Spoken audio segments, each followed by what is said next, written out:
गोल गोल घूमना शुरू हो गया। हुआ। अब तो क्योंकि अब मेरे पास आ रहा है एंड लाइव वीडियो। हाँ वही तो कह रहा हूँ।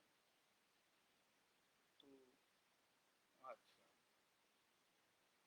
हाँ तो इसके बाद क्या है, आप तो मुझको दिखेंगे नहीं। मन की बात ही करनी है ना। अच्छा एक चीज बताइए, कितनी देर तक करना है? 1 घंटा ज्यादा हो जाएगा लग रहा है। अच्छा चलो देखते हैं, है ना। ठीक।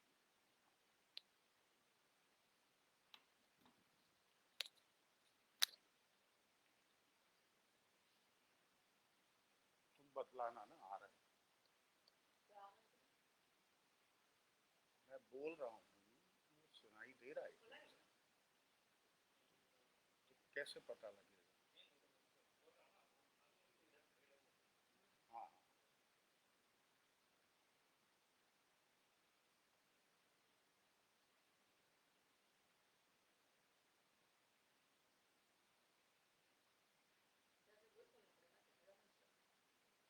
हम्म। साउंड आ रहा है क्या? अरे बोल तो रहा हूँ। हेलो। हेलो।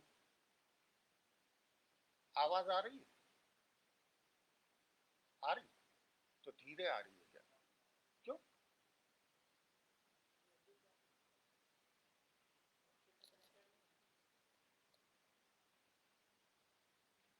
धीरे तो नहीं आनी चाहिए, आ रही? हेलो। हाँ हाँ हेलो, तो आवाज तो आनी चाहिए। आ रही है?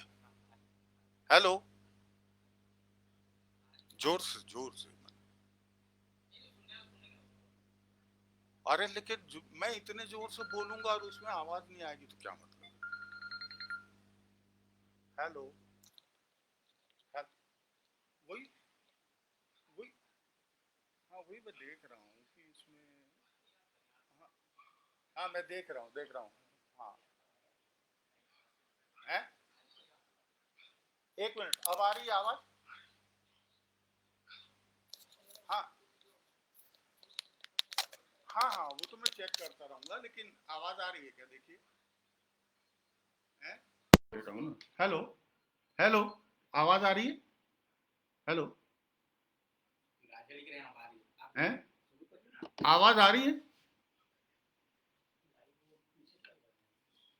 हाँ थोड़ा पीछे तो चलेगा। आ रही है।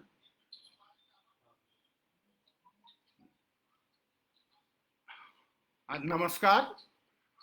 मैं अजय आठले, रायगढ़ इप्टा से आज आपके सामने मेरा मंच में मैं आप लोगों से बातचीत करने आया हूं।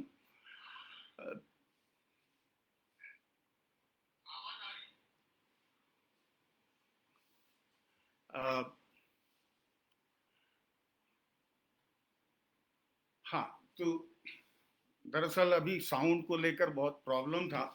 अब फाइनल हुआ कि आवाज आ रही है मेरी, तो मैं अपनी बात शुरू करता हूँ। सबसे पहले तो मैं गीतांजलि जी का आभार व्यक्त करता हूँ कि उन्होंने मुझे ये मंच प्रदान किया कि आप लोगों के साथ कुछ बातचीत कर सकूं। मैंने आज का जो विषय चुना है वो इप्टा और छत्तीसगढ़ के परिप्रेक्ष्य में इप्टा की गतिविधियां। मैंने जानबूझकर पूरे देश में इप्टा में जो गतिविधियां चल रही हैं उसको लेकर नहीं चुना है, मैंने सिर्फ अपने छत्तीसगढ़ के लिए चुना है कि छत्तीसगढ़ में किस तरह से इप्टा का काम शुरू हुआ था। मैं बहुत सिलसिलेवार ढंग से शायद न प्रस्तुत कर पाऊँ, लेकिन मैं कोशिश करूँगा कि भले ही थोड़े से टुकड़े टुकड़े में चीज़ें आए, लेकिन आपको एक पूरा खाका मिले कि छत्तीसगढ़ में किस तरह से इप्टा ने काम किया। इप्टा का जन्म किन परिस्थितियों में हुआ और किस तरह हुआ, ये सब तो आप लोग जानते हैं। ये इसे बतलाना मतलब एक दोहराव हो जाएगा। जैसा मई दिवस के दिन भाषणों में होता है, तो मैं वैसा नहीं चाहता। हाँ, इप्टा का जन्म एक आंदोलन के तहत हुआ, ये सब जानते हैं, और तत्कालीन परिस्थितियों के चलते एक व्यापक उद्देश्य था सबके सामने कि साम्राज्यवादी शक्तियों से मुक्ति के लिए संघर्ष करना। उसी समय कांग्रेस भी थी। कांग्रेस भी एक तरह का आंदोलन था जिसमें सारे दक्षिणपंथी और वामपंथी सभी किस्म के लोग उसमें जुड़े हुए थे, और वो भी उसी आंदोलन के तहत मुक्ति का संघर्ष लड़ रहे थे, आज़ादी के लिए अपनी लड़ाई लड़ रहे थे। लेकिन कांग्रेस जो है वो एक राजनीतिक फ्रंट था, और इप्टा और प्रगतिशील लेखक संघ एक कल्चरल फ्रंट से अपनी लड़ाई लड़ रहा था। और बंगाल का जो कृत्रिम अकाल था, उसके बाद फिर इप्टा का गठन होता है। चारों तरफ से इप्टा की यूनिट्स जो हैं वो पूरे भारतवर्ष में जा जाकर अपने शो करती हैं। उसके बाद वहाँ से बहुत सारा क्या बोलते फंड इकट्ठा करती हैं, और वो बंगाल की ओर भेजा जाता है, और इस तरह से इप्टा का काम शुरू होता है। और चूंकि ये एक आंदोलन रहा, तो कोई भी आंदोलन कभी भी एक ऐसा लीनियर सा नहीं चलता, वो हमेशा उसमें उतार चढ़ाव आते रहते हैं। तो आज़ादी मिलने के बाद एक दौर पूरा का पूरा कंप्लीट होता है कि आज़ादी मिलती है। आज़ादी के बाद एक माहौल बनता है, और नए भारत के निर्माण के लिए सारे लोग लग जाते हैं। उस समय नेहरू जी जैसे एक स्वप्न दृष्टा भारत को प्रधानमंत्री के रूप में मिलते हैं। ये बात मैं आज जानबूझकर इसलिए करना चाह रहा हूं कि इन दिनों एक ये फैशन सा हो गया है कि हर किसी बात को उठाकर नेहरू जी के ऊपर डाल दिया जाए कि ये तो नेहरू जी के कारण हुआ था। और आज स्थिति ये हो गई है कि नेहरू जी वो भारत के पहले प्रधानमंत्री हैं जो वर्तमान प्रधानमंत्री को काम नहीं करने दे रहे हैं। कुछ इस तरह की स्थिति बना दी गई। इसलिए मैं ये बतलाना चाहता हूं कि नेहरू जी उस जमाने में सबसे काबिल व्यक्ति थे जिन्हें हमारे देश की जनता ने चुना था अपने भावी प्रधानमंत्री के रूप में, और उन्होंने एक स्वप्न दिखाया था इस नए राष्ट्र के निर्माण का। ये इसके पहले तक तो जो ब्रिटिश इंडिया था उसमें तो हम लोग सारी रियासतों के लोग थे, और ब्रिटिश इंडिया में का जो रूलिंग एरिया था वो था। लेकिन पहली बार भारत एक राष्ट्र के रूप में विकसित होता है, और 1950 में फिर उसका संविधान बनता है, और भारत को मतलब इस देश की जनता जो है वो प्रजा से नागरिक बनती है अपने पूरे अधिकारों के साथ। और उस समय एक बहुत बहुत ही आशावादी दृष्टिकोण था सबका, क्योंकि आज़ादी मिली थी, और आज़ादी मिलने के बाद नई नई योजनाएं बन रही थी, नए नए बांध के निर्माण हो रहे थे, बड़ी बड़ी परियोजनाएं लाई गई। और नेहरू जी ने खासकर उनका एक जो रुझान था समाजवादी विचारधारा की ओर, और रशिया से वो बहुत ज्यादा प्रभावित थे, इसलिए उन्होंने अपने विकास के लिए जो मॉडल चुना उसमें कहीं न कहीं रशिया की वो पंचवर्षीय योजनाओं का प्रभाव हमें दिखता है। वो लेकिन रशिया से भी उतनी ही दूरी बनाकर रखना चाहते थे, और अमेरिका से भी उतनी दूरी, और वो एक गुट निरपेक्ष आंदोलन के नेता के तौर पर भी विश्व में उभर रहे थे। ऐसे समय में जब चारों ओर इतना उत्साह का वातावरण था, तो निश्चित तौर पर इप्टा का भी एक चरण पूरा होता है यहाँ पर आज़ादी मिलने के बाद, और वो भी ठहर कर कुछ सोचना शुरू करती है। इस बीच ये आंदोलन थोड़ा सा शिथिल होता है। सॉन्ग एंड ड्रामा डिवीज़न खुलता है, उसमें बहुत सारे हमारे साथी सॉन्ग एंड ड्रामा डिवीज़न में चले जाते हैं, बहुत से लोग फिल्मों में चले जाते हैं, बहुत से लोग नाटकों में रहते हैं, कुछ लोग अपने अपने ग्रुप तैयार कर लेते हैं, और अपने अपने ग्रुप के साथ वो लोग अपना काम आगे बढ़ाते हैं।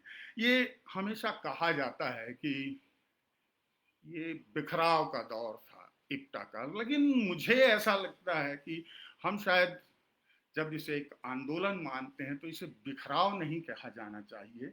ये कहीं ना कहीं एक विस्तार का दौर था, जहां इप्टा से अलग होकर लोग अपने कई काम करते हुए इप्टा के काम को ही विस्तार दे रहे थे, जिसमें शंभू मित्रा हैं, या उदय शंकर जी हैं, या शांतिवर्धन जी हैं, इस तरह के बहुत से लोग थे। इस पूरे देश में आप देखेंगे कि जब फिल्मों का दौर देखेंगे तो चूंकि उस समय नया नया उत्साह था, फिल्मों को भी आप देखिए, उस समय हमारे यहाँ के अब्बास जैसे लोग फिल्मों की रचना कर रहे थे, जो कभी इप्टा से जुड़े थे, प्रगतिशील लेखक संघ से जुड़े थे। ऐसे लोग राज कपूर जी के साथ नई नई फिल्में लेकर आ रहे थे। और कहा जाना चाहिए कि उनका एक बहुत प्रसिद्ध श्री 420 फिल्म का मेरा जूता है जापानी, ये पतलून हिंदुस्तानी, सर पे लाल टोपी रूसी, फिर भी दिल है हिंदुस्तानी, मेरा जूता है जापानी, ये पतलून इंग्लिस्तानी। ये जो पूरा का पूरा गीत है, ये अपने आप में एक गजब का रूपक है उस समय का। वो केवल राजू नहीं है, वो राजू के रूप में नए उभरते हिंदुस्तान के युवा का प्रतीक है, जो इस तरह से पूरी दुनिया को देख रहा है। जब वो उसका अंतिम स्ट्रेंजा देखेंगे तो आप, जब वो कहता है होंगे राजे राजकुंवर अब बिगड़े दिल शहजादे, हम सिंहासन पर जा बैठे जब जब करे इरादे। तो ये जो बात है, वो जो पुराने रियासती भारत को तोड़कर वो जो खड़ा होने की कोशिश करता है, शैलेंद्र का गीत है। ये बहुत ही सुंदर रूपक है और उस समय की पूरी दृश्य को बतलाता है। और अगर सिनेमा की दृष्टि से देखना चाहें हम लोग, तो इस गाने से मेरा जूता है जापानी, ये पतलून इंग्लिस्तानी से लेकर हम पूरी यात्रा देखें तो अंतिम पड़ाव जब हम देखते हैं, जो कि गुलाल फिल्म के निर्देशक पीयूष मिश्रा लिखते हैं, एक बगल में चांद होगा, एक बगल में रोटियां, एक बगल में नींद होगी, एक बगल में लोरियां, हम चांद को रोटी की चादर डालकर सो जाएंगे और नींद से कह देंगे लोरी कल सुनाने आएंगे। ये मोहभंग की स्थिति है और वो एक उत्साह कि इन दोनों के बीच ही भारत का विकास हमें खोजना होगा कि हमने क्या क्या किया और हम कैसे मेरा जूता है जापानी से पहुंचते हैं, एक बगल में चांद होगा, एक बगल में रोटियां। तो इसके बाद जो है, आज़ादी मिलने के बाद कई ग्रुप में धीरे धीरे काम होने लगा। इप्टा भी जो है अपनी तरह से काम करना शुरू की, हालांकि वो शिथिल हो गया था। लेकिन आप देखिए, उस जमाने में सॉन्ग एंड ड्रामा डिवीज़न बना और बहुत सारी चीज़ें हुई और क्या बोलते हैं, हमारे यहाँ के कलाकारों को काम भी मिलना शुरू हुआ। मुझे दो इंसिडेंट्स याद आते हैं जो बार बार नेहरू जी वाली बात जो थी उसको लेकर, कि मुझे एक इंसिडेंस याद आता है कि बहुत दिन पहले हम लोगों ने बंसी दादा के कहने पर गुलदी को, गुलवर्धन जी को यहाँ पर बुलाया था रामायण बेले की प्रस्तुति करने के लिए। हुआ यह था कि हमारे यहाँ रामलीला होती थी, तो कुछ दूसरे युवक थे, उनको लगा कि भाई हमारे मोहल्ले में भी रामलीला होनी चाहिए, और इस तरह से उन लोगों ने तय किया कि इस साल हम भी रावण जलाएंगे और रामलीला होगी। तो उन लोग मेरे पास आए, तब बातचीत में मैंने उनसे पूछा वगैरह और फिर तय किया कि कुछ नए ढंग की रामलीला करनी चाहिए और गुलदी को बुलाया गया। गुलदी यहाँ आई और 3 दिनों तक उन्होंने अपने रामायण की प्रस्तुति बैले में दी और वो बहुत सराही भी गई। उन दिनों दोपहर को गुलदी खाली रहा करती थी, तो वो प्राय हम लोग उनको अपने यहाँ ले आते थे और इप्टा के हमारे बहुत सारे साथी एक साथ बैठ के उनकी बातें सुनते थे, उनके अनुभव सुनते थे। इसी अनुभव में एक दिन अचानक बातचीत करते करते वो रामायण के बैले का जो निर्माण प्रक्रिया थी उसको बतलाना उन्होंने शुरू किया कि शांतिवर्धन जी की तो हालत खराब थी, तो वो सिर्फ लेटे लेटे ही पेट पे थाप देकर पूरा क्या बोलते नृत्य नाटिका को कंपोज करते थे। फिर धीरे धीरे ये स्थिति आई कि अब उनकी डेथ के बाद अब क्या किया जाए, और आर्थिक संकट बहुत जोरों का था। तभी गुलदी कहती कि तभी अचानक एक दिन इंदु का फोन आया। ये उनके बोलने की स्टाइल थी कि इंदु का फोन आया, बोली Pappu wants to meet you. हम लोग थोड़ा सा चौंके कि क्या बतला रही। बोले फिर मैं गई दिल्ली पंडित जी के पास, पंडित जी ने पूछा मेरे से कि हाँ गुल क्या चल रहा है। तो मैंने बतलाया कि ऐसा ऐसा है और अब तो मैं नहीं कर सकती और ये प्रोडक्शन नहीं होगा। तो पंडित जी ने कहा कि क्यों, शांतिवर्धन ने यही सिखाया तुमको? फिर उन्होंने कहा कि अच्छा ये बतलाओ तुम्हारा बजट कितना है, एक बजट बना के दो। उस जमाने में गुलदी जब बतलाती हैं तो उनका कहना है कि उन्होंने बतलाया कि 75,000 रुपए का मैंने बजट बना के दिया कि इससे कम में ये प्रोडक्शन नहीं हो पाएगा। तो पंडित जी ने बोले रख लिया और कहा कि ठीक है तुम बॉम्बे जाओ और तैयारी करो। और मेरे पास बोले संस्कृति विभाग से 75,000 रुपए का चेक आ गया और उसके बाद हम लोगों ने ये प्रोडक्शन किया। और बोले एक शो हमारा राष्ट्रपति भवन में भी हुआ जिसको देखने के लिए पंडित जी खुद वहां पर मौजूद थे। तो एक प्रधानमंत्री मतलब इतनी मतलब बारीकी से नजर रखता है अपने इसमें। एक दूसरा वाक्य मुझे उनका नेहरू जी की एक दूसरा वाक्य इसलिए भी याद आ रहा है, वो भी इप्टा के ही लोगों से जुड़ा हुआ है। तो नूर दी ने अपने मदर की इसमें मदर की बायोग्राफी लिखी है। तो रजिया सज्जाद जहीर की बायोग्राफी है जिसमें वो बतलाती है कि सज्जाद जहीर साहब को पार्टी ने अचानक पाकिस्तान भेज दिया था।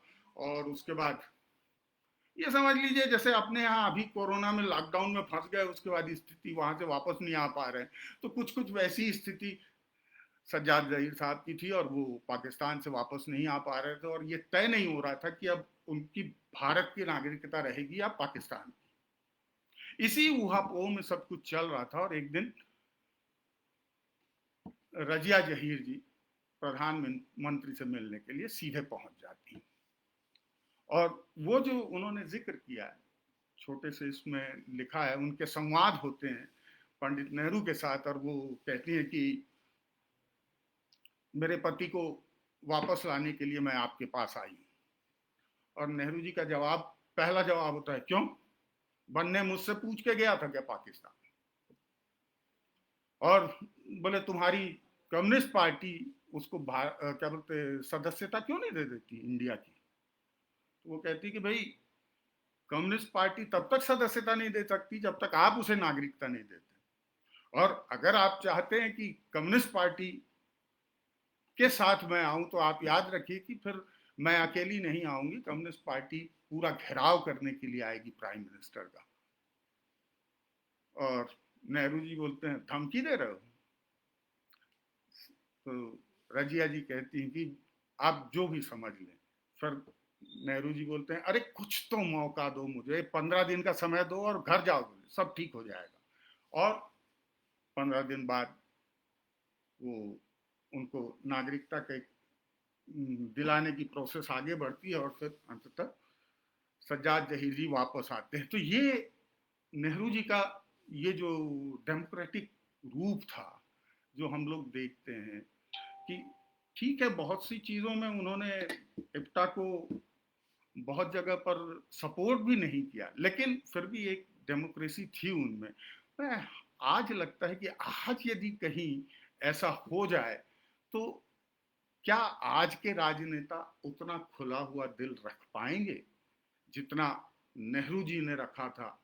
चाइना की हम लोग बात कर लें तो जिस तरह से चाइना में हुआ था कि चाइना की बहस चल रही थी और नेहरू जी ने कहा था कि वहां पर घास की एक पत्ती भी नहीं उगती उस जमीन को लेकर क्यों इतना लड़े? तो महावीर त्यागी ने कहा था, मेरे सिर पे भी बाल नहीं उगते, तो क्या मैं अपना सिर कटवा दूं? लेकिन आप सोचिए, इस तरह से खुलेआम खड़े होकर अगर प्रधानमंत्री को आज कोई चैलेंज करेगा तो वो कहाँ रहेगा। लेकिन उसके बाद की स्थिति ये है कि महावीर त्यागी जी मंत्री बनाए जाते हैं और चाइना वाली समिति के लिए उसका परामर्श समिति में वो मेंबर भी बनते हैं। तो ये डेमोक्रेसी थी, जहां पर नेहरू जी ने जो डेमोक्रेसी की और उन्होंने जो सिखाया कि तानाशाही नहीं चलेगी, बहुमत की तानाशाही नहीं होनी चाहिए। डेमोक्रेसी का मतलब अल्पमत का सम्मान होना चाहिए, डेमोक्रेसी का मतलब। तो खैर, ये बात मैं बार बार इसलिए ला रहा था कि इसको लेकर बहुत ये होता है। तो खैर, इसके बाद हम ये देखते हैं कि पूरा का पूरा एक दौर जो है इप्टा का 58 तक चलता है। बहुत सारा, क्या बोलते हैं, बहुत सारे प्रोडक्शंस होते हैं। महाराष्ट्र में उसकी इकाइयां बनती हैं, फिर उसके बाद बिहार में इकाइयां बनती हैं, उसके बाद यूपी में इकाइयां बनती हैं। लेकिन हिंदी बेल्ट में राजस्थान और मध्य प्रदेश, छत्तीसगढ़, इन सब को लेकर ऐसा कोई दस्तावेज नहीं मिलता। यहाँ पर कोई सक्रियता उस दौर में नहीं थी। इसके बाद हम ये देखते हैं कि ये मोह भंग की स्थिति शुरू होती है।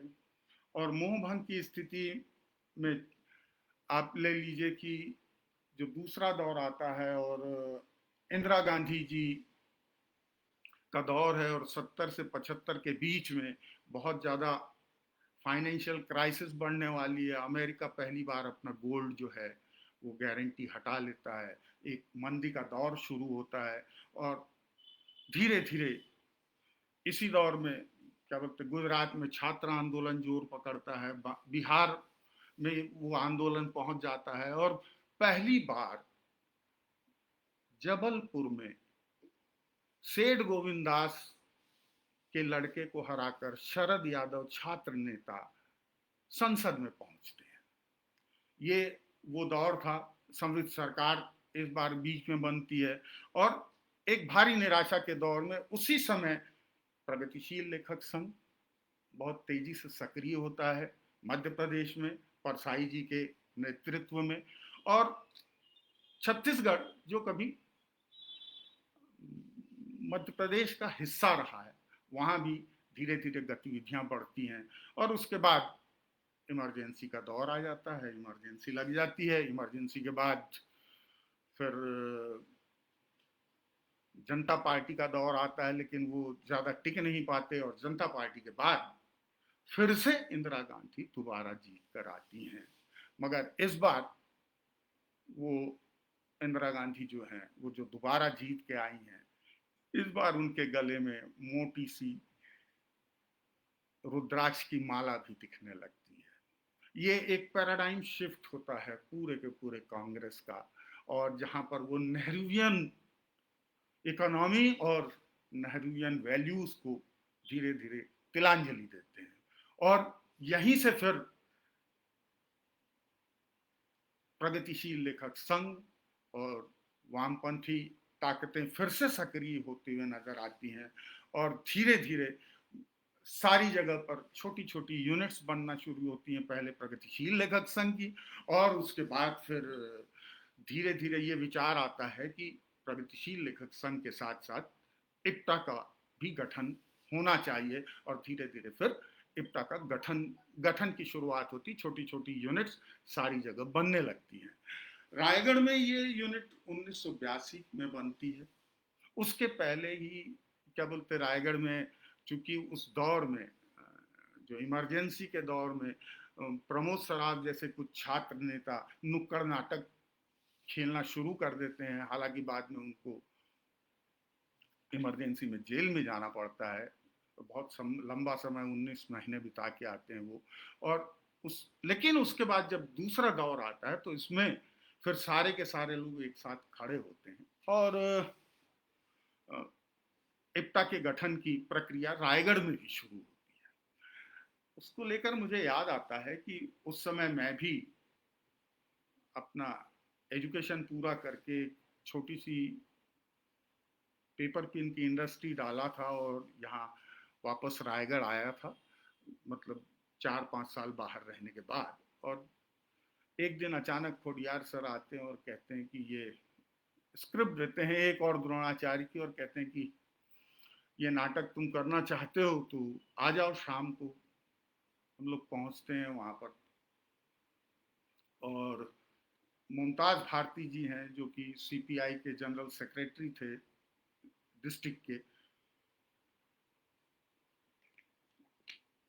उनके यहाँ सब लोग हम लोग जमा होते हैं। अचानक प्रमोद सराफ उनसे रिक्वेस्ट कर रहा है कि सारे लोग उनको पापा कहकर बुलाते थे, तो वो कहता है कि पापा मुक्तिबोध की कविता सुनाइए, नया नया संकलन आया है, चांद का मुंह टेढ़ा है, उसमें से पापा निकालते हैं एक कविता और शुरू हो जाते हैं। उनका पढ़ने का कुछ अंदाज ऐसा था, पूरी तो याद नहीं है मुझे, लेकिन मैं एक बतलाता हूँ कि भूल गलती आज बैठी है जिरह बख्तर पहन कर तख्त पर दिल के, चमकते हैं खड़े हथियार उसके दूर तक, आंखें चिलकती हैं नुकीले तेज पत्थर सी, खड़ी हैं सब कतारें सर झुकाए बेजुबा बेबस सलाम में, अनगिनत खंभों व मेहराबों थमे दरबार आम में, सामने बेचैन घावों की अजब तिरछी लकीरों से कटा चेहरा कि जिस पर कांप दिल की भाप उठती, पहने हथकड़ी वह एक ऊंचा कद, समूचे जिस्म पर लत्तर झलकते लाल लंबे दाग बहते खून के, लो वह कैद कर लाया गया ईमान, सुल्तानी निगाहों में निगाहें डालता, बेखौफ नीली बिजलियों को फेंकता खामोश है। अल गजाली अल बरूनी इब्न सिन्ना सब सिपह सालार मनसबदार हैं खामोश, नामंजूर नामंजूर उसको जिंदगी की शर्म किसी शर्त नामंजूर। बड़ी लंबी कविता है, उसकी आखिरी ये है कि हमारी हार का बदला चुकाने आएगा संकल्प धर्मा चेतना का रक्त प्लावित स्वर, हमारे ही हृदय का गुप्त स्वर्णाक्षर फिर किसी दिन प्रकट होकर विकट हो जाएगा। तो ये कविता उन्होंने जब सुनाई तो मैं धीरे से जाकर देखा, और चुपचाप वो किताब निकाली तो देखा कि कविता इतने टुकड़े में लिखी हुई थी कि भूल गलती दूसरी लाइन थी, आज बैठी, और जिस लय में उन्होंने पढ़ा था, शायद ये मेरे लिए नाटक का पहला सबक था कविता पढ़ने की तमीज का। वहां से मैंने शुरुआत की है और वो उस शुरुआत को मैं हमेशा याद रखता हूँ। इसके बाद फिर हम लोगों ने उस समय रिहर्सल शुरू की, एक और द्रोणाचार्य की 15 दिन तक रिहर्सल की, लेकिन वो संभव नहीं हो पाया। और चूंकि 3-3 महिला पात्र थी और इस जगह पर महिला पात्रों की बड़ी कमी थी, छोटे शहर में वैसे ही मुश्किल होता था, तो वो संभव नहीं हो पाया। लेकिन मुमताज भारती जी का ये टिप्पणी थी कि एक अच्छे नाटक की भ्रूण हत्या हो गई। खैर वो, लेकिन हम लोगों का आना जाना सिलसिला बना रहा, और अचानक एक बार एक ग्रुप ने तय किया कि रायगढ़ में 5 दिन का नाट्योत्सव होगा। अब रायगढ़ में 5 दिन का नाट्योत्सव किया जाएगा तो हम लोगों को भी लगा, और हम लोगों ने भी आनंद फानंद में तय किया कि नहीं, हम लोगों को नाटक करना है। और हमारे जो निर्देशक थे उन्होंने कहा कि उन्होंने विजय तेंदुलकर का नाटक पंछी ऐसे आते हैं वो खोज कर लाया, और उसकी हम लोगों ने रिहर्सल शुरू की, और फिर वहीं तय हुआ कि इसको किस बैनर पे खेलेंगे। तो पहले जब खेलने वाले थे हम लोग एक और द्रोणाचार्य, वो इसकस के बैनर पर खेलने वाले थे, लेकिन अब हम लोगों ने तय किया कि इसको इप्टा के बैनर पर खेलेंगे, और हम लोगों ने उसे इप्टा के बैनर पर खेला। और वो 5 दिन का महोत्सव जो रायगढ़ में हुआ, उसमें इप्टा रायगढ़ की टीम थी, इप्टा रायपुर की टीम आई थी राजकमल नायक के निर्देशन में, और उन्होंने बहुत बेहतरीन नाटक खेला था। जादू का जंगल राजेश जोशी जी के का लिखा हुआ नाटक था वो। उसके बाद अरण्य गाथा हुआ था, दुर्ग से आई थी टीम। सुब्रत बोस, जो मतलब ये अनुराग बसु के पिता सुब्रत बोस, वो आए थे अपना नाटक फंदी लेकर।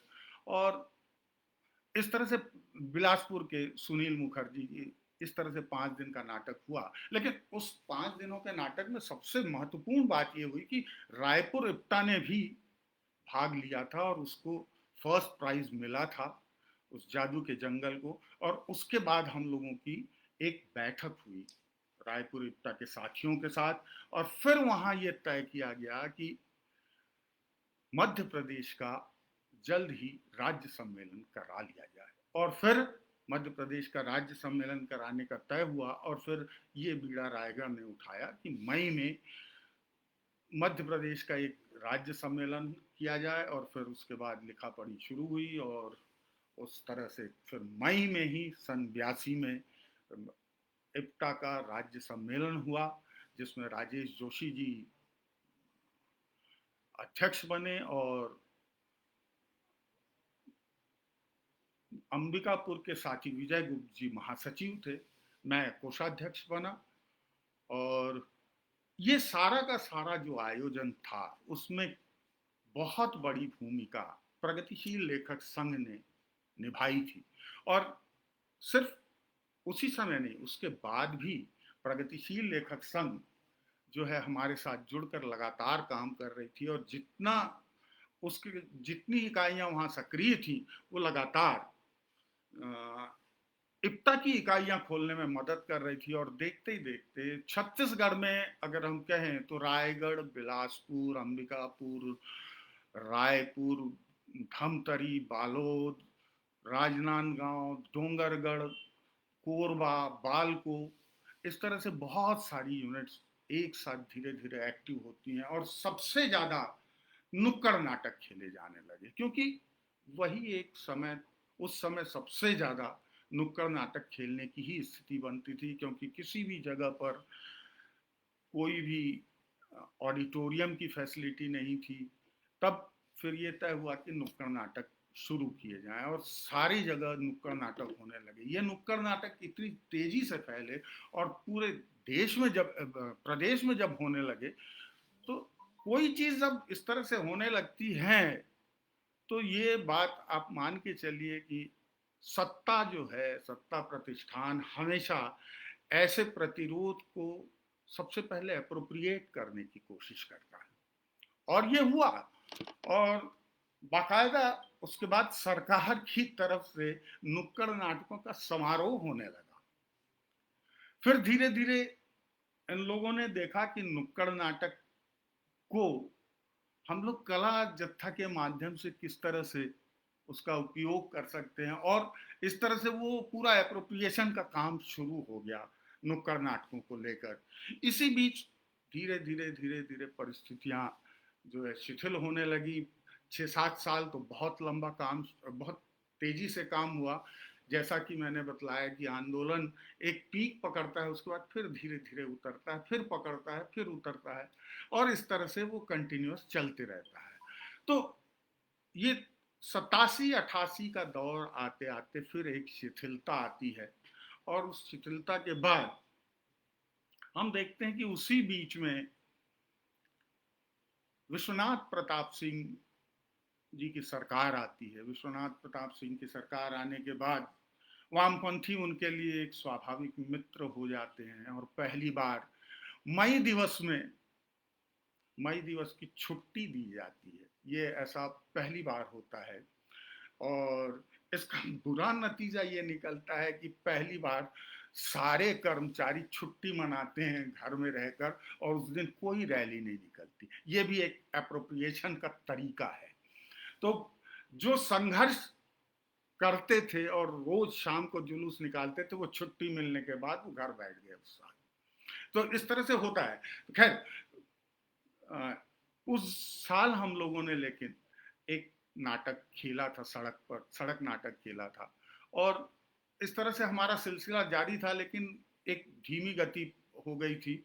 और इस बीच हमने ये देखा कि ज्ञान विज्ञान समिति का एक जत्था आया, और फिर उसके बाद पूरे वो इसमें घूमा मध्य प्रदेश में, और मध्य प्रदेश में घूमने के बाद वही ज्ञान विज्ञान समिति का जत्था बाद में साक्षरता अभियान का वाहक हो गया, और हमारे यहाँ के बहुत सारी इकाइयों के साथी, बहुत सारे साथी जो हैं वो इस अभियान से जुड़ गए, और वो सारे कलाकार जो हैं कला जत्था के रूप में ज्ञान विज्ञान समिति में काम करने लगे। और अंततः चूंकि ये सारे नाटक सरकारी थे, इसलिए असरकारी तो संभव नहीं था होना इनका।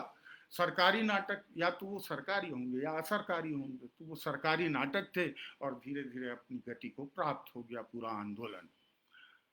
इसके ऊपर संतोष चौबे जी ने बहुत अच्छा उपन्यास भी लिखा है और बहुत चीज़ें लिखी। बहुत जहीन आदमी है वो, लेकिन वो इस बात को कैसे भूल गए कि उधार के पैसों से क्रांति तो नहीं हो सकती, तो इसको तो इस गति में आना ही था और वो अंततः आ गया। इसके बाद इप्टा में एक बहुत बड़ा वैक्यूम आता है, क्योंकि सारे के सारे लोग हैं, सारे के सारे लोग जो इसमें जुड़े हुए थे वो एक प्रकार से खाली हो जाते हैं। उसको लेकर बहुत फिर क्या किया जाए, क्या किया जाए, ये स्थिति बनती है। और अचानक उसके बाद बिहार, ये पता लगता है कि बिहार जो है स्वर्ण जयंती मनाने जा रही है, और इप्टा की जो स्वर्ण जयंती मनाने जा रही है उसको लेके फिर एक रिवाइवल खड़ा होता है। कम से कम मध्य प्रदेश और बिहार में तो शुरू से काम चल रहा था, उनकी स्थिति मैं नहीं बतला सकता, लेकिन हमारे यहाँ की जो स्थिति है, जो एक धीमा पड़ चुका था, उसमें फिर से एक रिवाइवल आता है और लोगों में जोश आता है कि स्वर्ण जयंती को हम लोग अपने अपने ढंग से मनाएं। और पहली बार फिर उसके बाद हम लोग का ये दूसरा फेज है। इप्टा का ये तीसरा फेज है, लेकिन हम लोग का ये दूसरा फेज होता है कि हम लोग फिर से रिवाइव करते हैं अपने को, और 93 में हम लोग ये तय करते हैं कि इप्टा का एक 5 दिवसीय राष्ट्रीय नाट्य समारोह मनाया जाए। तब हमारे पास कोई संसाधन नहीं होते हैं, बिल्कुल बहुत कम संसाधनों में हम लोग घर घर जाकर चंदा करते हैं। उसी बीच जबलपुर भी तय करती है, और जबलपुर भी एक राष्ट्रीय नाट्य समारोह की शुरुआत करती है, और मध्य प्रदेश में 2 जगह एक साथ। तब हम लोग मध्य प्रदेश का हिस्सा हुआ करते थे और हम लोग एक साथ नाट्य समारोह शुरू करते हैं। इस नाट्य समारोह में इस नाट्य समारोह में 5 दिन का होता है, और हम लोग पहली बार प्रदेश के ही स्तर पर करते हैं, और उसके बाद फिर ये तय होता है सक्सेसफुल होने के बाद कि इसको लगातार किया जाए। और फिर ये तय होता है कि इसको करने के बाद नाट्य समारोह जब सक्सेसफुली हो जाता है, तब हम ये तय करते हैं कि अब टीम का गठन किया जाए, और टीम का गठन करने के बाद ये तय होता है कि रेगुलर एक्टिविटीज़ के तौर पे अब वर्कशॉप्स लगाए जाएं। और पहला वर्कशॉप हम लोग अरुण पांडे जी का लगाते हैं। अरुण पांडे जी आते हैं और वर्कशॉप में 2 नाटक तैयार करवाते हैं, दूर देश की कथा और लोक कथा 78। उसके बाद दूसरे साल वो आते हैं और दुलारी बाई करवाते हैं। इसके बाद फिर हम लोग तय करते हैं कि अब राष्ट्रीय स्तर पर और दूसरे क्या बोलते निर्देशकों को भी बुलाया जाए। और इस बीच बंसी कौल जी अपनी टीम लेकर, एनएसडी की टीम लेकर रायगढ़ पहुंचते हैं। रायगढ़ पहुंचते हैं, वहां हम लोग, उनके बहुत अच्छे संबंध थे, जो संभागायुक्त थे, कमिश्नर, उनसे बंसी दादा के बहुत अच्छे संबंध थे। वो बिलासपुर में वर्कशॉप कर रहे थे और अचानक वो कह बिलासपुर से उन्होंने रायगढ़ आने की सोची शो करने के लिए। तो इन्होंने हर्षमंदर जी थे, उन्होंने कह दिया कि रायगढ़ इप्टा जो है वहाँ पर आपका सारा काम देख लेगी, आप वहाँ चले जाइए, रायगढ़ इप्टा आपके सारे अरेंजमेंट्स करेगी। और यहाँ हम लोगों को कोई खबर ही नहीं। शाम को हमको खबर लगती है कि बंसी दादा आए हैं और उनके ठहरने का प्रॉब्लम हो गया है। और तो हम लोग भागे भागे जब जाते हैं तो हर्षमंदर जी कहते हैं कि दादा बहुत गुस्से में है, तुम लोग जाओ उनको मनाओ करके। तब हम लोग पहुंचते हैं तब तक उनके ठहरने की व्यवस्था हो चुकी रहती, दादा शांत हो चुके रहते हैं। फिर दादा के साथ बैठ के बातचीत होती है। दादा फिर कहते हैं कि यार कल गांव में जाके एक शो करना है, इससे पहले मैं कर सकता हूँ क्या तुम लोग के साथ? तो हम लोग कहते हैं कि ठीक है। और 3 घंटे के नोटिस में हम लोग भी सारा अरेंजमेंट करते हैं वहीं टाउन हॉल पे, और उनका नाटक का एक शो होता है वहां पर। और फिर वो हम लोग चूंकि उस समय नए नए होते हैं, तो हम लोग उनके सामने वो सारी प्रदर्शनी लगाते हैं कि इन 2 वर्षों में हमने क्या क्या सीखा था। और मजे की बात यह है कि जो दादा ने जिसको सिखाया था उसी ने हमको सिखाया था, तो हम उन्हीं की चीज दादा को दिखा रहे थे कि ये हम लोगों ने सीखा है क्राफ्ट वर्क। खैर, दादा ने देखा वगैरह। इसी बीच ये तय होता है कि उनके साथ संजय उपाध्याय जी भी आए थे, और हम लोग तय करते हैं कि संजय भाई के साथ हम लोगों को एक वर्कशॉप करना है। संजय जी तैयार हो जाते हैं। सुमन भाई भी आए हुए थे उसी टीम के साथ, तो सुमन भाई और संजय दोनों तैयार होते हैं कि हम आपकी टीम के साथ एक नाटक करेंगे। और हम लोग उनको एक जिम्मेदारी देते हैं कि हम नई स्क्रिप्ट पर काम करेंगे, और कबीर की स्क्रिप्ट फिर तय होता है कि सुमन कुमार लिखेंगे और डायरेक्शन जो है संजय भाई करेंगे। ये नाटक फिर तैयार होता है। बहुत डिटेल में जाऊंगा तो बहुत लंबा हो जाएगा। ये नाटक तैयार होता है, और इसके बाद इस नाटक के पूरे देश भर में 30 से 35 शो होते हैं। हर शो में संजय भाई हम लोग के साथ मौजूद रहते हैं, और संजय भाई के साथ फिर कुछ ऐसा रिश्ता हो जाता है कि वो संजय भाई के लिए ये एक दूसरा घर होता है, और वो लगातार यहाँ आते भी हैं। और इस तरह से हम लोगों को नेशनल लेवल पर एक, अरे क्या सुनाई नहीं दे रहा है क्या? युवराज कह रहा है कि सुनाई नहीं दे रहा है। हेलो। हाँ। हाँ, तो इस तरह से पूरे नेशनल लेवल पर हम लोग पहली बार जाते हैं। एक टीम हम लोगों की बड़ी सुदृढ़ होती है, क्योंकि किसी एक शो को आप 30 और 35 शो करें किसी एक नाटक के, तो निश्चित तौर पर वो लंबे समय तक टिकता है नाटक, और लंबा काम हो सकता है। उसके बाद संजय भाई के साथ और भी नाटकों के साथ काम होता है, और उसके बाद हमारा एक लगातार सिलसिला शुरू होता है कि इस पूरे दौर में कम से कम हम लोग 11 से 12 वर्कशॉप करते हैं एनएसडी की मदद में। और एनएसडी के बहुत सारे डिफरेंट ग्रुप्स डायरेक्टर्स आकर हमारे साथ काम करते हैं, जिसमें अंकुर जी से लेकर रंजीत कपूर तक यहाँ आते हैं और काम करते हैं, और एक सिलसिला बहुत तेजी से शुरू होता है। लेकिन ये सिर्फ हुँ? लेकिन ये सिर्फ जो है सिर्फ रायगढ़ की स्थिति नहीं है। इसी तरह से रायपुर में एक होता है ना कि हमारे साथ की इकाइयां काम कर रही, तो हमको भी जोश आता है, तो उसी तरह से रायपुर के साथियों को जोश आता है, और उन लोग फिर इस काम को शुरू करते हैं। और मुक्तिबोध नाट्य समारोह की वो शुरुआत करते हैं सुभाष मिश्र जी के संयोजकत्व में, और वो बहुत लंबे समय तक बहुत अच्छी अच्छी प्रस्तुतियां वहां पर देखने को मिलती हैं। भिलाई जो है, भिलाई जो है वो लगातार एक्टिव होकर काम करती है, और इस तरह से 5 इकाइयां ही काम करती हैं, लेकिन पूरे जोशो खरोश के साथ इब्टा की इकाइयां काम करती हैं। लेकिन ये सिलसिला अभी तक चला आ रहा है। लेकिन इसके बाद अब धीरे धीरे 2014 के बाद मुझे लगता है कि धीरे धीरे हम लोग वापस डाउनफॉल की ओर, यानी शिथिलता की ओर जा रहे हैं। और ये होता है किसी भी नाट्य आंदोलन में, एक चढ़ाव आता है, फिर धीरे धीरे वो उतरता है। लेकिन इसके लिए बहुत सारी तत्कालीन परिस्थितियां भी होती हैं। आज की परिस्थितियां हैं जो बहुत ही अस्पष्ट सी परिस्थितियां हैं। वित्तीय पूंजी ने जिस तरह से क्या बोलते घेर रखा है, आज की स्थिति ये है कि आज से पहले कुछ साल पहले तक का जो युवा था उसके पास पर्याप्त समय होता था।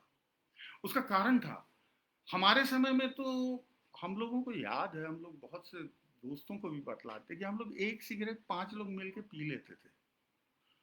और साइकिल में घूमते थे, और हमारे लिए कोई बर्थडे सेलिब्रेशन वगैरह कुछ नहीं होता था, और हम लोग ऐसे ही मना लेते थे, सब चल जाता था, और हमारे पास पर्याप्त समय हुआ करता था। उस समय का मिडिल क्लास भी अलग था। वो मिडिल क्लास जो होता था, वो बुद्धिजीवी जो कहलाता था, मिडिल क्लास का बुद्धिजीवी, वो इंजीनियर्स, डॉक्टर्स और प्रोफेसर, साहित्यकार, ये उस समय का जो बुद्धिजीवी मिडिल क्लास होता था, जो समाज को दिशा देता था। आज उसमें एक शिफ्ट आ गया है। आज उसकी जगह कारपोरेट का मिडिल क्लास आ गया है, और ये कारपोरेट का मिडिल क्लास बड़ा अजीब सा कारपोरेट का मिडिल क्लास है। इसकी जो शिक्षा दीक्षा होती है, आप देखिए, मतलब टॉप टू बॉटम जो है, सीएमडी जो है वो एक टास्क फेंकता है अपने जीएम्स को कि ये काम बाय हुक और crook within 15 days I want to be done. वो उसको नेक्स्ट भेजता है कि ये मुझे 10 दिन के भीतर चाहिए, और आखिरी पहुंचते पहुंचते वो 2 दिन के भीतर चाहिए। ये जो पूरी की पूरी जो तानाशाही प्रवृत्ति है, इस तानाशाही प्रवृत्ति में ही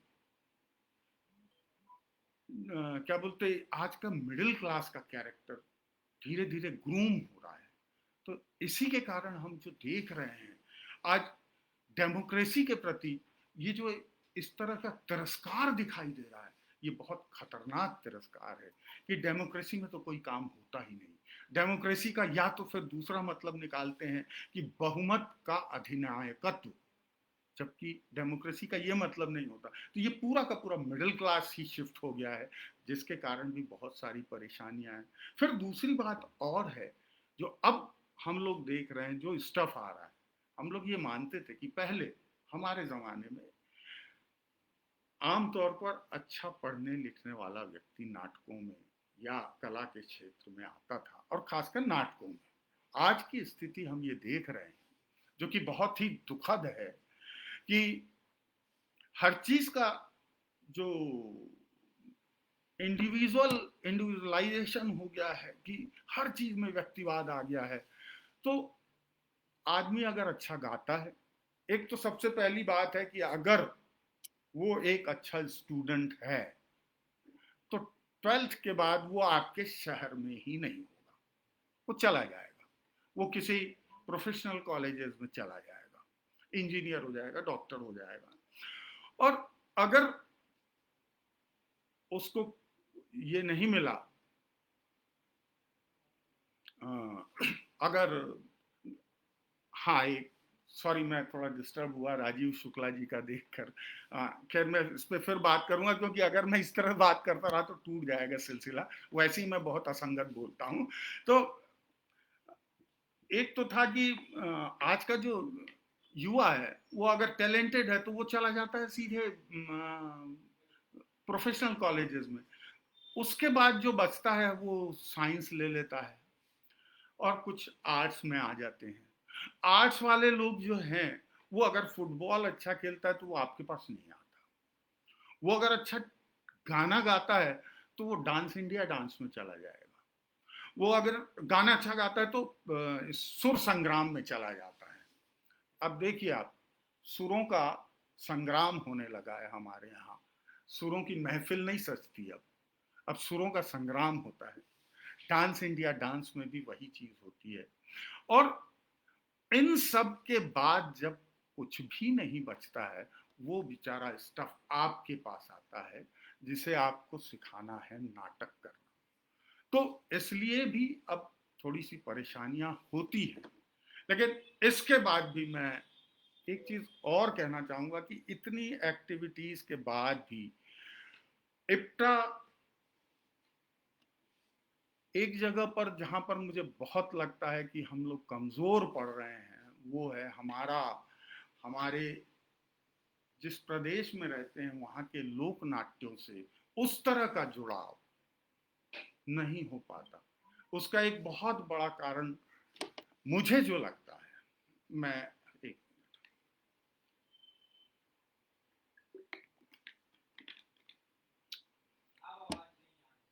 हैं? बोला ही नहीं ना अभी तो। अब आवाज आ रही है? हाँ। तो छत्तीसगढ़ की परिस्थिति क्यों दूसरे प्रदेशों से अलग है, मैं इस पर थोड़ी चर्चा करना चाहूंगा, क्योंकि अभी तक मैंने जो भी चर्चा की उसमें छत्तीसगढ़ का शहरी रंगमंच था, और छत्तीसगढ़ का शहरी रंगमंच छत्तीसगढ़ के ग्रामीण रंगमंच से कोई कनेक्शन नहीं रखता, ये बहुत आश्चर्यजनक है। मैं ये देखता था, मैं अभी पटना गया था, हम लोग जो 75वीं जयंती मनाई गई इप्टा की, तो मैं वहाँ पटना में देखा जिस तन्मयता के साथ वहाँ के लोग वहाँ के फोक को देखते हैं और आराम से बैठकर और उसी कहानी को इतने बार मजे ले लेकर देखते हैं, वो हमारे यहाँ का शहरी वर्ग नहीं कर पाता है। इसका रीजन मुझे जो लगता है वो ये लगता है कि छत्तीसगढ़ का, अगर हम आपका पूरा नक्शा देखें तो हमें समझ में आता है कि छत्तीसगढ़ का एक बहुत बड़ा हिस्सा उत्तर का और दक्षिण का, ये दोनों हिस्सा ट्राइबल है। इस ट्राइबल इलाके में नाट्य मंचन की कोई परंपरा नहीं रही है, क्योंकि ट्राइबल नाट्य मंचन से दूर ही रहे हैं, उनकी कोई परंपरा नहीं है वहाँ। हाँ, वो कुछ लोग कहते हैं कि बस्तर में एक भतरा नाट्य की एक परंपरा है, लेकिन वो भतरा नाट्य की परंपरा में वो जो पौराणिक खेल खेले जाते हैं, मतलब नाटक किए जाते हैं, उससे लगता है कि ये उनकी ओरिजिनल नहीं है, ये उड़ीसा से के प्रभाव से उन ट्राइब्स के पास कुछ आई और वो शुरू हुई है। अदरवाइज ट्राइब्स की एज सच उनकी कोई कहानियों के साथ कोई नाट्य परंपरा उनकी नहीं है। और बच गया बीच की पट्टी जो पूरब से पश्चिम तक जाती है। इसी मैदानी पट्टी में सबसे पहला इंडस्ट्रियलाइजेशन होता है रेल के आने के साथ। रेल आती है और रेल के साथ साथ यहाँ आवागमन बढ़ता है, और आवागमन बढ़ने के साथ साथ एक और बहुत मजेदार चीज जो मैं कहना चाहूंगा छत्तीसगढ़ को लेकर। दादा नमस्कार। अमित दादा नमस्कार। हाँ, मैं थोड़ा डिस्टर्ब हो जाऊंगा, मैं इधर कम देखूंगा। तो छत्तीसगढ़ को लेकर मैं कह रहा था कि रेल के आने के बाद, ये रेल आने से पहला इंडस्ट्रियलाइजेशन होता है, और पहले इंडस्ट्रियलाइजेशन के साथ जहां जहां से रेल गुजरती है वहां पर शहरीकरण की शुरुआत हो जाती है। और ये शहरीकरण रेलवे और उससे पैदा होने वाली नौकरियों के सिलसिले में बाहर से आने वाले लोगों की का समूह शहर को बसाता है। हमारे यहाँ ये एक अभी भी देखने जाएंगे तो आपको स्पष्ट नजर आ जाएगा कि जो एग्रेरियन सोसाइटी है वो बाहर निकल के ही नहीं आई, और वो शहर में बहुत धीमी गति से बहुत बाद में आई, लेकिन बहुत ज्यादा तादाद में बाहर से लोग आए यहाँ, क्योंकि जमीन की कोई कमी थी नहीं। पूरा का पूरा बस्तर जो है वो केरल राज्य से बड़ा है, और उसमें केवल एक एमपी मेंबर ऑफ पार्लियामेंट है। तो आप सोचिए कितना बड़ा इलाका जो है वो जंगलों से भरा हुआ है।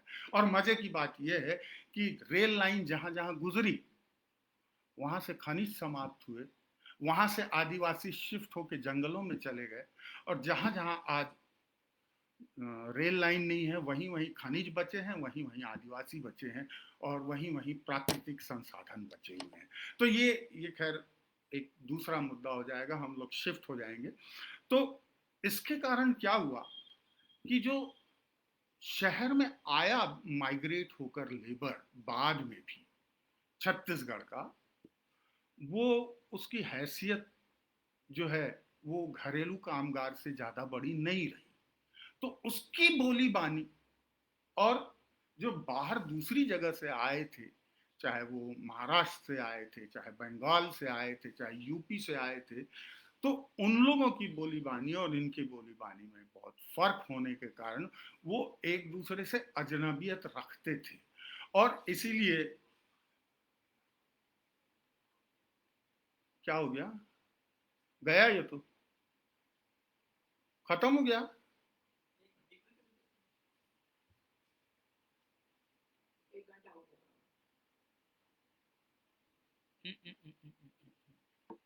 नहीं नहीं, चल रहा है चल रहा है चल रहा है चल रहा है। नेट प्रॉब्लम हुआ है।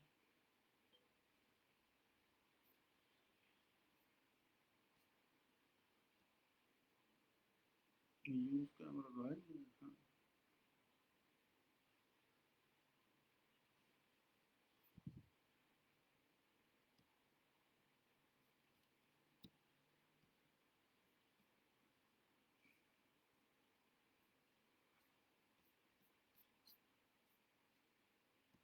इसमें डालिए ना, है? कुछ इधर आधा करके लिख दीजिए। हम्म। क्या करेंगे, इधर आधा लिख दीजिए। हाँ हाँ, गायब हो गया। तो उधर से भी आ रहा होगा ना, गीतांजलि से ही बोलते हैं।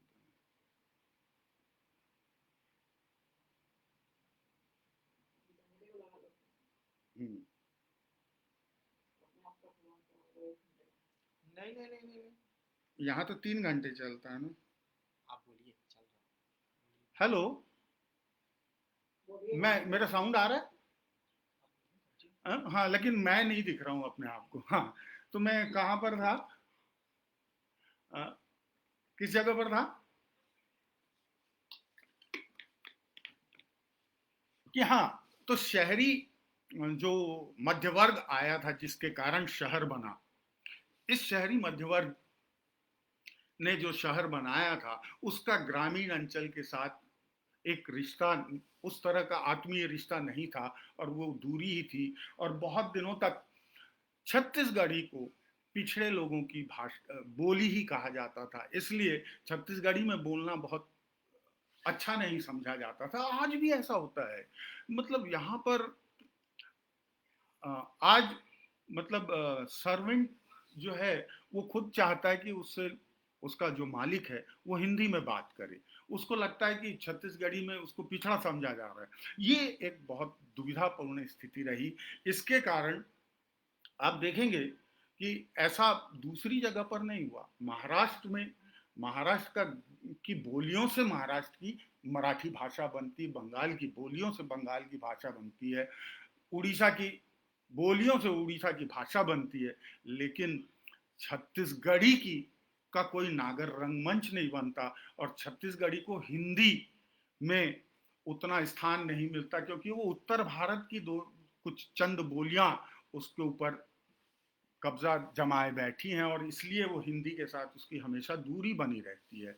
यही कारण है कि आप देखेंगे कि मीरा या तुलसी या कबीर, ये तो हिंदी के कवि होते हैं, मगर हमारे यहाँ के जो संत कवि हैं वो छत्तीसगढ़ी के हो जाते हैं। गुरु घासीदास वो हिंदी के नहीं होते, क्योंकि हिंदी के साथ, छत्तीसगढ़ी के साथ ये एक दुराव जो है, कहीं ना कहीं वो बना हुआ है। और इसी के कारण ये दुराव, ये के कारण ही हिंदी में जो रंगमंच होता है, उसमें छत्तीसगढ़ी शैली का प्रयोग कम होता है। हबीब साहब ने किया, लेकिन हबीब साहब ने हिंदी हिंदी में नहीं खेले नाटक। हबीब साहब ने छत्तीसगढ़ी में ही नाटक खेले, तब जाकर वो छत्तीसगढ़ी को सम्मान दिला पाए। और कहीं ना कहीं इसके पीछे एक रीजन ये भी है कि चूंकि छत्तीसगढ़ से पलायन कम हुआ, तो छत्तीसगढ़ का भी मार्केट नहीं बना, और छत्तीसगढ़ी बोली का उस तरह से मार्केट नहीं बना। आप देखेंगे कि बिहार का मजदूर मॉरिशस तक पहुंच जाता है, और मॉरिशस तक पहुंच जाता है, और वहां वो एक अपना क्या बोलते हैं, कालांतर में उसका एक बहुत बड़ा मार्केट बन जाता है, चाहे वो फिल्मों का हो, चाहे वो क्या बोलते हैं गीतों का, और चाहे वो उनके कैसेट्स का हो। अब यहाँ पलायन होने लगा है, और अब ये पलायन होने के कारण यहाँ के मजदूर जो कश्मीर तक जाने लगे हैं, उन्होंने भी छत्तीसगढ़ी का एक मार्केट धीरे धीरे डेवलप कर लिया है। लेकिन वो सारी के सारे जो क्या बोलते हैं एंटरटेनमेंट इंडस्ट्री का जो मार्केट है, वो स्थानीय लोगों के हाथ में नहीं है। मजे की बात यह है, ये सबसे मजे की बात देखने को मिलती है कि छत्तीसगढ़ का किसान धान तो उगाता है मगर राइस मिल कभी नहीं खड़ी कर पाता। छत्तीसगढ़ का बुनकर जो है वो कपड़े तो बुनता है और लगातार कपड़े बुनता है, अच्छे कपड़े बुनता है, मगर टेक्सटाइल का डिस्ट्रीब्यूटर नहीं बन पाता। और ये सारे जो धंधे हैं, जो नई टेक्नोलॉजी ग्रामीण क्षेत्र से बाद में जो इसके कारण पैदा होते हैं, आपके औद्योगिकरण के कारण पैदा होते हैं, उसमें एक खास वर्ग के लोग इससे लाभान्वित होते हैं और वो सारे इसमें कब्जा जमाते हैं। और आज यही स्थिति है कि एंटरटेनमेंट की जो छत्तीसगढ़ की इंडस्ट्री है, उसमें भी छत्तीसगढ़ी के आदमी के पास उतना मार्केट नहीं है और वो किसी और के हाथ में है और वो लोग तय करते हैं कि क्या बनेगा और क्या बेचा जाएगा। तो ये स्थिति बनी हुई है और इसीलिए हम लोगों को बार बार लगता है कि छत्तीसगढ़ी के फोक को यदि आगे बढ़ना है तो वो हम लोगों को, सारे लोगों को छत्तीसगढ़ी में नाटक करने पड़ेंगे। हालांकि हम लोग के यहाँ से सब लोग तय किए हैं और करते भी हैं। भिलाई ने भी किया है, रायपुर वालों ने भी किया है और रायगढ़ ने भी किया। लेकिन फिर भी अभी हम लोगों को जो सबसे बड़ा लैक दिखाई देता है वो है हमारे ग्रामीण जनता से हम लोगों का जुड़ाव उस तरह से नहीं हो पाना जिस तरह से होना चाहिए था। और उसके पीछे रीजन यही है कि यहाँ का जो नागर रंगमंच है वो हमारे ग्रामीण रंगमंच से कोई रिश्ता ही नहीं रखता। वो रिश्ता जब तक नहीं बनेगा तब तक नागर रंगमंच भी छत्तीसगढ़ के फोक एलिमेंट्स को लेकर रिच नहीं हो पाएगा और वो उस तरह से प्रभावशाली नहीं हो पाएगा और वो ग्रामीण इलाके में भी अपने क्या बोलते अपना प्रभाव नहीं छोड़ पाएगा। मुझे लगता है कि काफी कुछ कह लिया है मैंने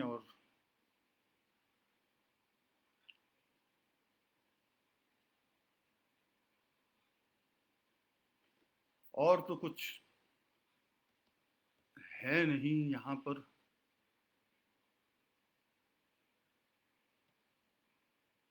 हाँ, राजीव जी ने बतलाया है कि भतरा नाट पर संबलपुरी नाट का भी वही मैंने कहा भी कि ट्राइबल इलाके में ये पौराणिक कथाएं जो हैं, हमारे यहाँ लोक को लेकर भी एक बात मैं कहना चाहूंगा कि लोक को लेकर और हबीब साहब को लेकर कहना चाहूंगा।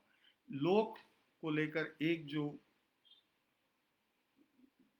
बना हुआ है कि लोक जो है वो बहुत प्रतिरोध का नाटक होता है। दरअसल ऐसा नहीं है। लोक भी प्रतिरोध का ही नाटक होगा ये जरूरी नहीं है।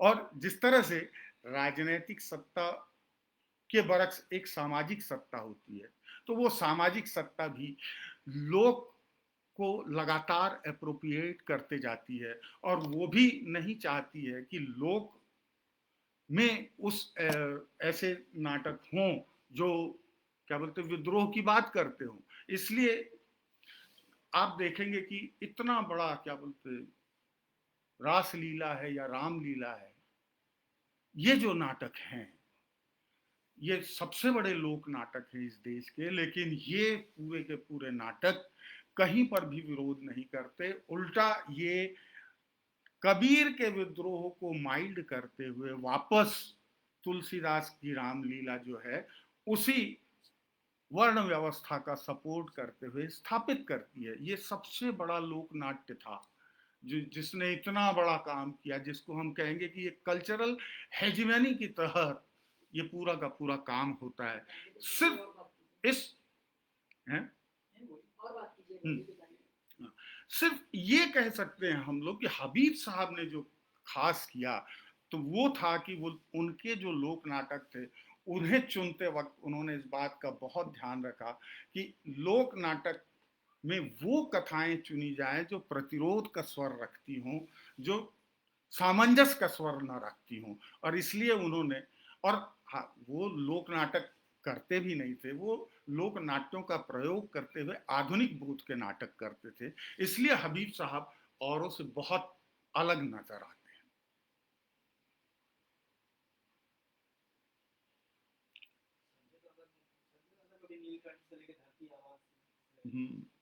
नहीं, मेरा टॉपिक इसी में था ना। मुझे लगता है कि पर्याप्त बातचीत तो हो चुकी है।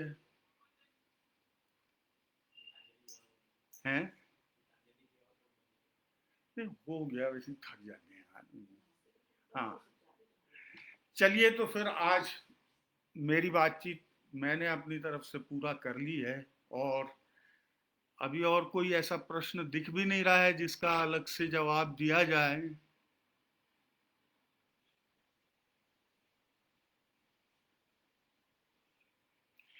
Who is your favourite as a classical?